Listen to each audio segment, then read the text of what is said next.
ad lib, and he was capable of going on these rants, spontaneous rants, but he was a writer. He wrote these things out, and he was aiming to have an impact with his commentary. I mean, that was what he was doing. It was not just trying to make you laugh. He was aiming to enhance your perspective on whatever he was talking about. Yeah, and seems very disciplined as a practitioner of it. Whereas, like, say, Chappelle, it feels like he's just going like an hour. Well, he's got a very unique process, Chappelle does. And he can turn over an hour like no one I've ever seen before. And I was talking to Donnell Wrongs about it recently, who was on the Chappelle show with him. He's like, we both agreed, like, he's the best ever at turning over a new hour.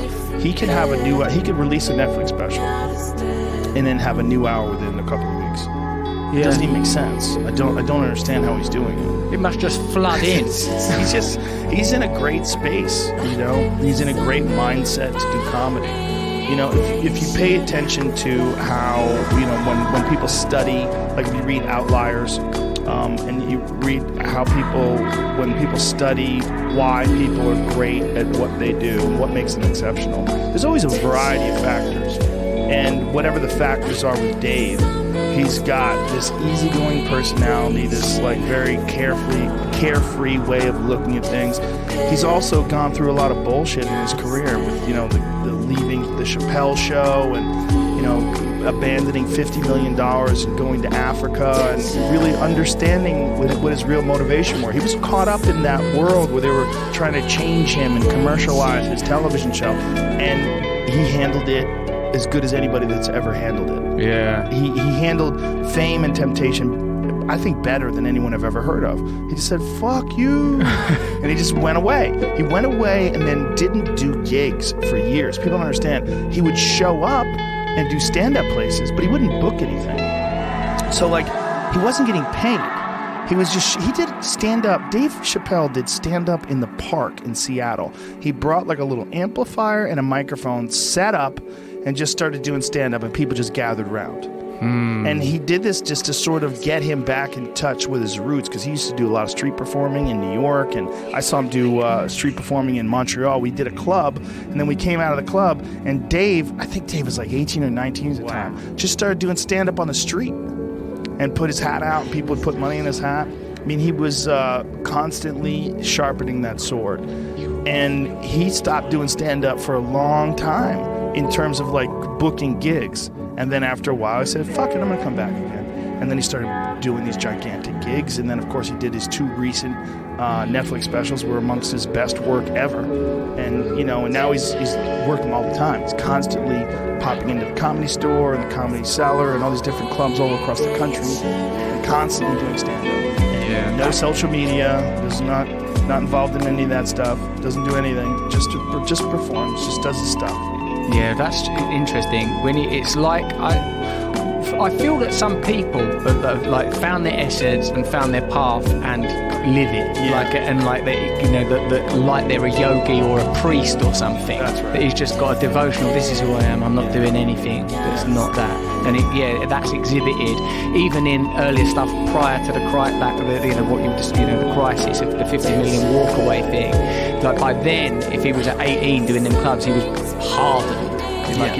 What seemed so loose on stage was something that had been refined as a person who's comfortable. Yeah, he was always good. He was good when I first met him, when he was like 18. I think he was 18, I was 21, so it was somewhere in that range. Maybe I was a little older. Maybe it was like, how old's Dave? 46, 47? I think he's 5 years younger than me. Is that correct? 46 or 47? 45. Okay, so he's more. So 6 years. 6 years younger than me. So, I was probably 25 and he was probably 18-ish. 25, 26, 18, 17. But he was so, like, calm and, like, he was very, like, you were attracted to listening to him. It was like, look at this guy. Like, this guy's, like, so comfortable in his own skin and so friendly and easygoing and hilarious. But who he was then and then who he became is all the work that he put in. It's like he had this base, this really, this curious, young, very wise person who saw things that other people didn't see in the world, and he just kept going.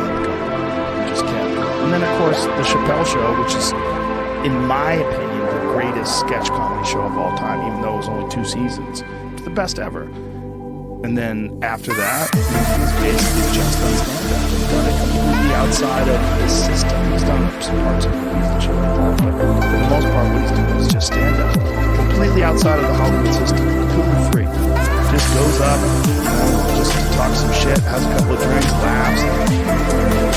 The associative array concept is that it naturally pulls together 4 different ways of thinking about your data into one structure, and you can apply the reasoning from any of these 4 ways of thinking sort of interchangeably now. So we can think about data as associative arrays, as arrays that are indexed by words.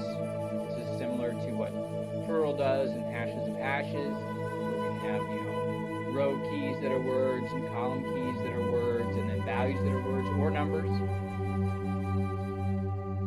This concept is one-to-one with our triple store databases, so we can go naturally from triples to this and inserting data into a database and get, if our data is an associative array, we can very quickly say, please insert it into a database. If we do a query, it can return an associative array to us very nicely.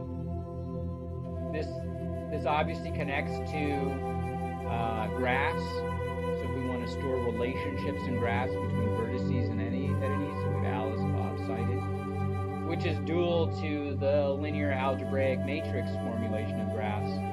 Alice and row Alice, column Bob, their edge associated between them. So we have these 4 very powerful ways of looking at our data, and they're now all sort of brought together as one concept.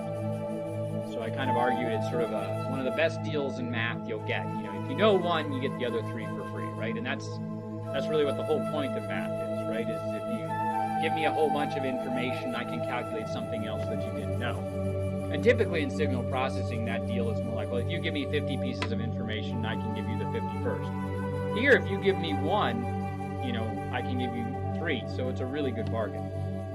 As a little anecdote, I was working with my daughter, teaching her the parallel geometry lines problem, parallel lines. I was telling her, this is the best deal in math, right? Because one angle and you get the other 7 free. So we're not quite as good as that. That's probably the best deal in math going, and that's why they teach it so much, is if you know one angle, you get the other 7 for free. Here, if you know one of these concepts, you essentially get the other for free. So it's a very powerful concept, and it's really kind of at the core of the benefit of this technology.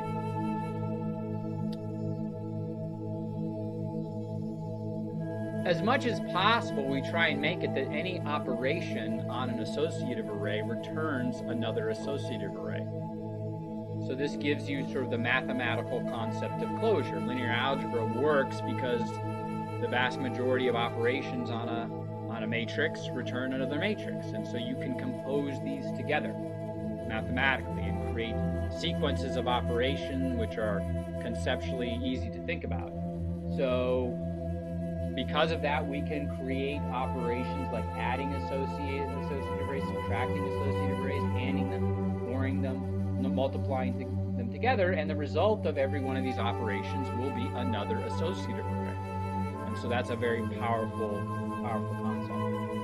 And likewise, we can do very easy query operations. We want to get rows Alice and Bob, row Alice, rows beginning with AL, rows Alice to Bob, the first 2 rows, everything equal to 47, and every single one of these will return another associative array.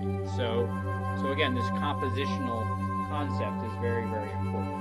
It's not to say we don't use the triples formulation too, and we have routines that very quickly bounce you back and forth between them, because there are times there's like, no, I want to view this as a set of triples, and I want to do operations that way as well. So we support them both.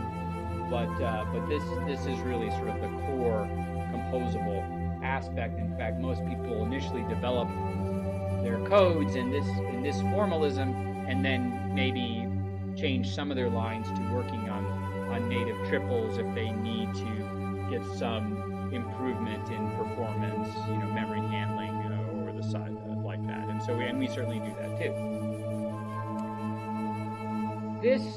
These associate arrays are actually very easy to implement, and the whole D4M library is probably a little larger now, but when I wrote this, it was about 2,000 lines, which is very easy to do in programming environments that have first-class support for two-dimensional arrays, operator overloading. We're overloading operators like crazy here, the plus, the minus, the and, parentheses, all that kind of stuff. And also have first-class support for sparse linear algebra. Internal, under the covers, we're using sparse linear algebra like crazy to make all this work. Of the languages on Earth that have those features, MATLAB is by far the most popular one, which is why we have chosen that language to implement these features. There are other languages that have